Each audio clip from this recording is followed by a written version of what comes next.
Hello guys, welcome to UPSC point. आज के इस वीडियो में हम जैन तीर्थंकर और उनके प्रतीक चिन्हों को ट्रिक और कोरिलेशन के माध्यम से याद करेंगे, क्योंकि यहाँ से जोड़ी मिलाने का प्रश्न अक्सर पूछा जाता है।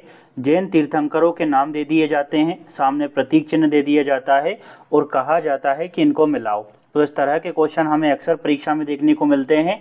आज के इस वीडियो के बाद आपको जैन तीर्थंकर और उनके प्रतीक चिन्हों को लेकर कभी भी दिक्कत नहीं आएगी।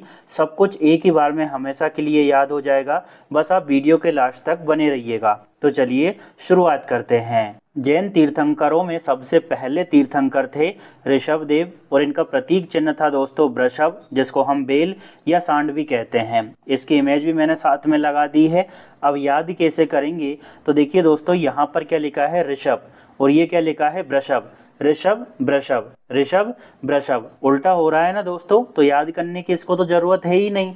ऋषभ और वृषभ, ऋषभ वृषभ, ठीक है। तो ऋषभ देव का प्रतीक चिन्ह क्या हो गया वृषभ, जिसको बेल और सांड भी कहा जाता है।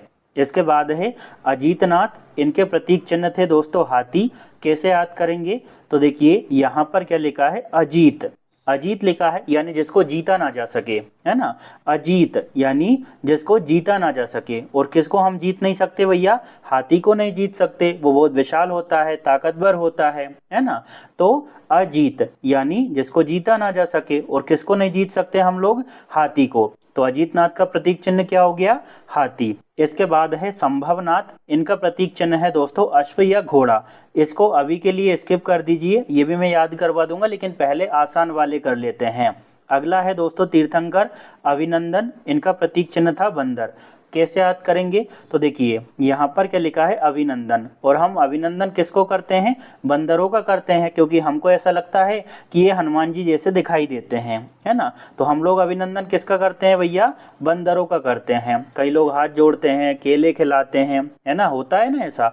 तो अभिनंदन किसका किया जाता है, बंदरों का। तो अभिनंदन के प्रतीक चिन्ह क्या हुए अपने, बंदर हुए। अगर याद हो रहा हो तो प्लीज कमेंट जरूर कर दीजिएगा। अगला है सुमति, इनका प्रतीक चिन्ह है चकवा। ये इमेज भी देखते चलिएगा दोस्तों, ये एक बतख की तरह होता है। इमेजेस अगर आप देखेंगे तो वो लंबे समय तक याद रहेगा आपको, ठीक है। सुमति नाथ का प्रतीक चिन्ह क्या है, चकवा। कैसे याद करेंगे, तो देखिए यहाँ पर क्या लिखा है सुमति, सुमति लिखा है, तो इसको आप पढ़ सकते हैं श्रीमती। जो पत्नी होती है उसको क्या बोलते हैं, श्रीमती बोलते हैं।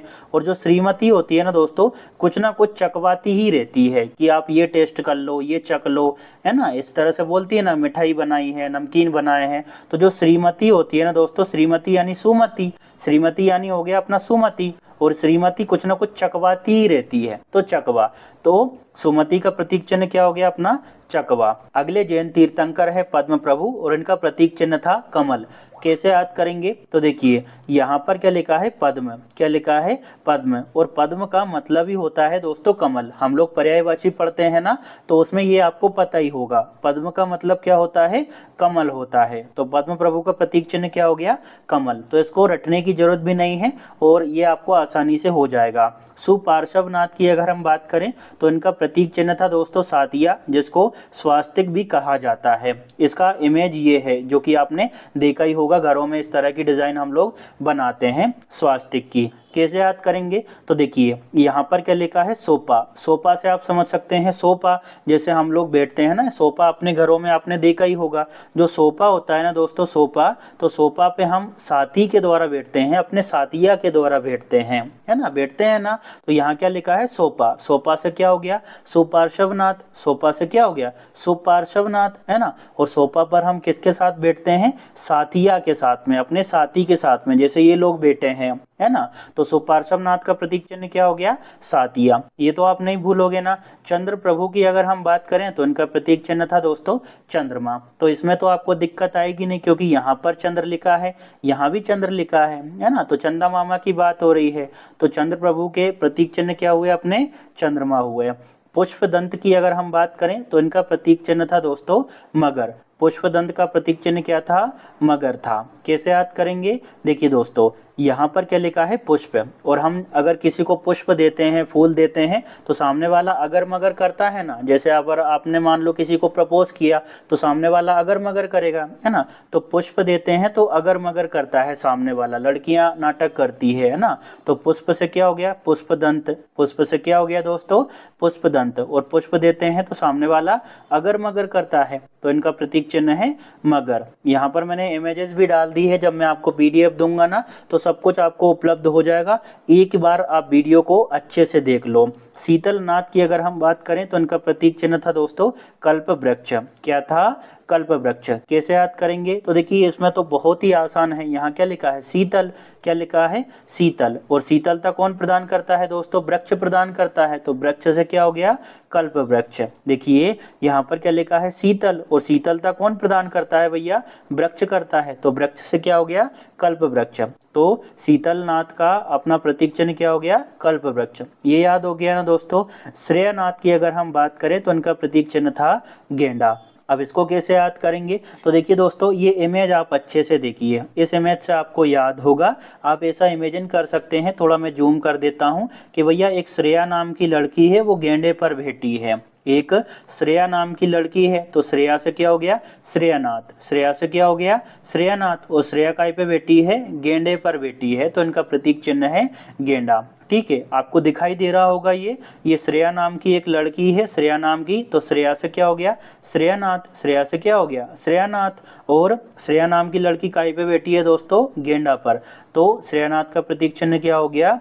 गेंडा। इसके बाद है दोस्तों बासु पूज्य, और इनका प्रतीक चिन्ह है भैंसा। इसको कैसे याद कर सकते हैं? तो देखिए ये तो सीधा सीधा कह रहा है, बासु भैंसा। बासु भैंसा एक जैसा साउंड आ रहा है ना, बासु भैंसा। मतलब आप ऐसा भी सोच सकते हैं कि बासी भैंसा खा लिया किसी ने, तो बासु से क्या हो गया? बासु पूज्य। बासु से क्या हो गया? बासु पूज्य। और बासु भैंसा, है ना। तो इस तरह से आप याद कर सकते हैं। अगर आपको याद हो रहा हो तो प्लीज़ दोस्तों कमेंट जरूर करिएगा, क्योंकि ट्रिक बनाने में बहुत मेहनत लगती है, बहुत माइंड लगाना पड़ता है, तब जाकर ट्रिक बनती है। अगर आप लोग सपोर्ट नहीं करेंगे तो मैं तो अंदर से यही समझूंगा कि भैया आप लोगों को पसंद नहीं आ रहा है, और धीरे धीरे इस सीरीज को बंद करना पड़ेगा। क्योंकि मैंने ट्रिक सीरीज स्टार्ट की है, उसमें मेरा टारगेट है कि 100 कठिन टॉपिक को ट्रिक के माध्यम से याद करवाऊं। बहुत सारी वीडियोस डाल भी दी है, आप चाहें तो उस प्लेलिस्ट को फॉलो कर सकते हैं, लेकिन कमेंट जरूर करिएगा। बिमल नाथ की अगर हम बात करें तो इनका प्रतीक चिन्ह था दोस्तों सूकर। क्या था? सूकर। कैसे याद करेंगे? तो देखिए यहाँ पर क्या लिखा है? बिमल। और जो बिमल खाता है वो सुअर जैसे मुंह चलाता रहता है ना, कच कच कच कच लगा रहता है, इधर उधर थूक दिया, है ना। तो बिमल से क्या हो गया? बिमलनाथ। और बिमल खाता है वो सुअर जैसा मुंह चबाता रहता है, तो सूकर। ठीक है, बिमल से क्या हो गया? बिमलनाथ। और जो बिमल खाता है वो सुअर जैसे मुंह चलाता रहता है, तो सूकर। अगला है अनंतनाथ, इनका प्रतीक चिन्ह है सेही। कैसे याद करेंगे? तो देखिए दोस्तों, यहाँ पर क्या लिखा है? अनंत, और ये लिखा है सेही। तो आप ऐसा समझ सकते हैं कि कोई सह रही है, कोई बेचारी घर में प्रताड़ित हो रही है ना। तो अनंत काल तक सह रही है, वो कितना दर्द सह रही है, पति पीट देता है, ससुर पीट देता है, देवर पीट देता है। तो अनंत से क्या हो गया? अनंतनाथ। अनंत यातनाएं सह रही है, सेही, है ना। अनंत सेही, अनंत सेही। ठीक है, तो अनंतनाथ से ही इनका प्रतीक चिन्ह था। अच्छा नहीं बना है, लेकिन आप इस तरह से याद रख सकते हैं। धर्मनाथ की अगर बात करें तो उनका प्रतीक चिन्ह है वज्र दंड। कैसे याद करेंगे? तो देखिए यहाँ पर क्या लिखा है? धर्म। और धर्म के मामले में हम लोग दंड भी देते हैं, तो दंड से क्या हो गया? वज्र दंड। जैसे मान लो कि कोई धार्मिक स्थान पर चोरी कर ले, धार्मिक स्थान पर कुछ उल्टा सीधा काम कर दे, तो दंड मिलता है कि नहीं मिलता? तो धर्म से क्या हो गया? अपना धर्मनाथ। और धर्म के मामले में दंड देते हैं, तो दंड से हो गया वज्र दंड। ठीक है, देखिए अगर कोई धार्मिक स्थल पर उल्टे सीधे काम कर दे, है ना, तो दंड दिया जाता है ना उसको। बजरंग दल वाले तुरंत खड़े हो जाएंगे, आरएसएस वाले उल्टे सीधे बातें करेंगे, है ना। तो धर्म से क्या हो गया? अपना धर्मनाथ। और धर्म के स्थान पर अगर कुछ हो गया तो क्या देते हैं? दंड। दंड से क्या हो गया? वज्र दंड। ठीक है, इस तरह से आप इसको दोस्तों लंबे समय तक याद रख पाओगे। अगला है दोस्तों शांतिनाथ और इनका प्रतीक चिन्ह था हिरण। कैसे याद करेंगे? तो देखिए यहाँ पर क्या लिखा है शांति, और शांति किसको देखकर मिलती है? हिरण को देखकर मिलती है। जैसे सीता माता ने भी हिरण को देख लिया था तो राम भगवान से बोला था कि इसको पकड़ कर लाओ, अपने महल में इसके पायल बांधूंगी और ये नाचता रहेगा तो कितना अच्छा लगेगा, है ना। तो शांति मिली थी उनको देखकर, हिरण को देखकर, है ना। तो शांति किसको देखकर मिलती है? हिरण को देखकर, है ना। कितनी अच्छी अच्छी आंखें होती है, छोटा सा प्यारा सा होता है। तो शांति से क्या हो गया? शांतिनाथ। शांति से क्या हो गया दोस्तों? शांतिनाथ। और शांति किसे देखकर मिलती है? हिरण को। तो इनका प्रतीक चिन्ह क्या है? हिरण है। अगला है कुंथुनाथ, इनका प्रतीक चिन्ह था बकरा। कैसे याद करेंगे? तो देखिए यहाँ पर क्या लिखा है? कुंथु। कुंथु से आप समझ सकते हैं कुत्थू, कुत्ता, है ना। और कुत्ता किसके पीछे पड़ता है? बकरे के पीछे पड़ता है, बकरे को खाने के पीछे पड़ता है कि भाई मेरे को खाना मिल जाए। जैसे ये इमेज आपको दिख रही होगी, इमेजेस से भी आपको बहुत सारी चीजें याद होंगी, पीडीएफ जरूर ले लेना भैया, ठीक है। यहाँ पर क्या लिखा है? कुत्थू, कुत्ता समझ सकते हैं आप लोग। और कुत्ता किसके पीछे पड़ता है दोस्तों? बकरे के पीछे। तो कुत्थू से क्या हो गया? कुत्थुनाथ। कुत्तों से क्या हो गया? कुत्थुनाथ। और कुत्ता किसके पीछे पड़ता है? बकरे के पीछे। तो इनका प्रतीक चिन्ह क्या था? बकरा। फिर है दोस्तों अरनाथ, इनका प्रतीक चिन्ह था मछली। कैसे याद करेंगे? तो देखिए आप ऐसा सोच सकते हैं, इमेजिनेशन कर सकते हैं कि कोई प्रार्थना कर रहा है, अरे नाथ कोई मछली फंस जाए। कई लोग ये भी सोचते हैं, मछली लड़की को बोलते हैं कि यार कोई मछली फंसे तो मजा आए, है ना। अरे नाथ कोई मछली फंस जाए, है ना। तो मछली, अरे नाथ यानी अरनाथ। अरे नाथ कोई भगवान से प्रार्थना कर रहा है, अरे नाथ कोई मछली फंस जाए, तो मछली। अरे नाथ का प्रतीक चिन्ह क्या हो गया? मछली। अरनाथ का प्रतीक चिन्ह क्या हो गया दोस्तों? मछली। आगे बढ़ते हैं दोस्तों। अगला है अपना जैन तीर्थंकर मल्लीनाथ, इनका प्रतीक चिन्ह था कलश। कैसे याद करेंगे? तो देखिए यहाँ पर क्या लिखा है? मल्लिन। मल्लिन, है ना, यानी मलिन हो जाना, गंदा हो जाना। और मलिन क्या हो जाता है दोस्तों? कलश हो जाता है। कुछ दिनों तक आपके घर में रखा रहेगा, उसमें गंगा जल भरा रहे या कुछ भी भरा रहे, लेकिन वो मलिन हो जाता है ना, गंदा हो जाता है ना। तो मलिन, मलिन यानी मल्लिननाथ, है ना। मलिन यानी मल्लिननाथ। और मलिन क्या हो जाता है दोस्तों? कलश हो जाता है। तो इनका प्रतीक चिन्ह क्या था? कलश था। ठीक है, तो ये याद हो गया ना। अब थोड़ा सा पीडीएफ के बारे में बता देता हूँ। जिनको पीडीएफ की जानकारी है, अब मैं जो बात कहूँगा उसको स्किप कर देना। देखिए दोस्तों, पीडीएफ को प्रोवाइड करने के लिए मैंने टेलीग्राम पर एक वीआईपी ग्रुप बनाया है जिसमें 4 प्लान रखे हैं। पहला प्लान है 49 रुपीज़ का। 49 में आपको उस वीआईपी ग्रुप का 1 महीने का एक्सेस मिलेगा, यानी 1 महीने के अंदर अंदर जितनी भी क्लासेस होंगी ना, उन सभी की पीडीएफ आपको अवेलेबल हो जाएगी 49 रुपीज़ में, और पुरानी पीडीएफ भी आपको उपलब्ध करवा दूंगा। अगला प्लान है 99 रुपीज़ का, जिसमें 3 महीने का एक्सेस मिलेगा आपको उस वीआईपी ग्रुप का, ठीक है। और 3 महीने के अंदर अंदर जितनी भी क्लासेस होगी वो आपको इस 99 में अवेलेबल हो जाएगी, और पुरानी पीडीएफ भी आपको उपलब्ध करवा दूंगा। फिर है दोस्तों 199 और 399 का। 199 में उस ग्रुप का एक्सेस है 6 महीने का, और 399 में एक्सेस है दोस्तों 12 महीने का। अब आपको वीआईपी ग्रुप कैसे ज्वाइन करना है, तो आप लोग टेलीग्राम पर मुझे मैसेज कर सकते हैं @UPSC.4PDF। इतना अगर आप सर्च करेंगे, @UPSC.4PDF इतना आप सर्च करिए। सर्च करने के बाद आपको अपने चैनल का लोगो दिख जाएगा, और वहां पर आप मुझे मैसेज कर देना, ज्वाइन पीडीएफ लिख देना, मैं आपको ग्रुप में ऐड कर लूँगा। इसके अलावा मेरा एक और टेलीग्राम चैनल है UPSC.Official नाम से। वो एक फ्री चैनल है दोस्तों टेलीग्राम पर, जहां पर बहुत सारा कंटेंट मैं फ्री में अवेलेबल करवाता रहता हूं। तो आपसे यही निवेदन है कि उसको जरूर ज्वाइन कर लेना, ताकि बहुत सारा कंटेंट आपको फ्री में भी मिलता रहे, ठीक है। अब बात करते हैं दोस्तों जैन तीर्थंकरों और उनके प्रतीक चिन्हों की। तो 20वें जैन तीर्थंकर थे मुनि सुब्रत। क्या थे? मुनि सुब्रत। और इनका प्रतीक चिन्ह था कछुआ। कैसे याद करेंगे? तो देखिए दोस्तों, यहाँ पर क्या लिखा है? मुनि। और मुनि जो है दोस्तों अब सब नहीं बचे, है ना, बाकी तो पाखंडी हो गए हैं। तो मुनि जो है वो कछु कछु ही बचे हैं, कछु ही बचे हैं, थोड़े बहुत ही बचे हैं। तो कछु, कछुआ, है ना। देखिए यहाँ पर क्या लिखा है? मुनि। मुनि से क्या हो गया दोस्तों? मुनि सुब्रत। मुनि से क्या हो गया? मुनि सुब्रत। और जो मुनि है ना दोस्तों, वो कछु ही बचे हैं, कछु, थोड़े बहुत ही बचे हैं भैया, बाकी सब तो पाखंडी हो गए हैं, ढोंगी हो गए हैं, है ना। तो मुनि कितने बचे हैं? कछु बचे हैं। तो कछु से क्या हो गया? कछुआ, है ना। तो मुनि से क्या हो गया अपना? मुनि सुब्रत। मुनि से क्या हो गया? मुनि सुब्रत। और मुनि कितने बचे हैं? कछु, कछु बचे हैं, तो कछुआ। तो मुनि सुब्रत का प्रतीक चिन्ह क्या हो गया? कछुआ। नमी नाद का प्रतीक चिन्ह क्या है दोस्तों? नील कमल। कैसे याद करेंगे? तो देखिए दोस्तों, यहाँ पर क्या लिखा है? नमी, और नमी में क्या खिलता है दोस्तों? नीला कमल खिलता है। आपने कमल देखे होंगे ना, कीचड़ में खिलता है, तो जब नमी आती है तभी तो खिलता है, सूखे में तो नहीं खिलता ना। यहाँ पर क्या लिखा है? नमी। क्या लिखा है? नमी। तो नमी से क्या हो गया? नमीनाथ। नमी से क्या हो गया? नमीनाथ। और नमी में ही तो दोस्तों नीला कमल खिलता है ना। तो नमीनाथ का प्रतीक चिन्ह क्या हो गया? नील कमल। इसके बाद है अरिष्टनेमी, इनका प्रतीक चिन्ह था शंख।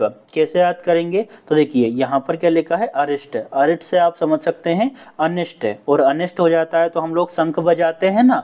लोग बोलते हैं कि भैया अनिष्ट हो गया, शंख बजा दो, है ना। तो अनिष्ट अरिष्ट, अनिष्ट अरिष्ट, अनिष्ट अरिष्ट, एक जैसा साउंड आ रहा है, और अनिष्ट हो जाता है तो हम क्या बजाते हैं? शंख। तो अरिष्टनेमी के प्रतीक चिन्ह क्या हो गए अपने? शंख। इसके बाद दोस्तों 23वें और 24वें तीर्थंकर तो आपको पता ही होंगे, इनमें तो कोई दिक्कत नहीं, क्योंकि हम इनके बारे में तो डिटेल से पढ़ते हैं। पार्श्वनाथ का प्रतीक चिन्ह था सर्प, और महावीर स्वामी जो है इनका प्रतीक चिन्ह था सिंह, है ना। तो इसमें दिक्कत नहीं आना चाहिए। चलो फिर भी महावीर वाला बता देता हूँ। तो देखिए यहाँ पर क्या लिखा है दोस्तों? वीर, है ना। महावीर यानी महान वीर, और महावीर कौन होता है दोस्तों? सिंह होता है, लयन होता है ना, ताकतवर होता है। तो वीर से क्या हो गया अपना? महावीर। वीर से क्या हो गया? महावीर। और वीर कौन होता है? सिंह होता है। तो ये तो आपको सभी याद हो गए होंगे। अब अपना एक छूट गया था दोस्तों, तीसरा जैन तीर्थंकर, वो भी मैं आपको बता देता हूँ क्या है? संभवनाथ, और इनका प्रतीक चिन्ह क्या था? घोड़ा। तो देखिए दोस्तों यहाँ पर क्या लिखा है? संभव। क्या लिखा है? संभव।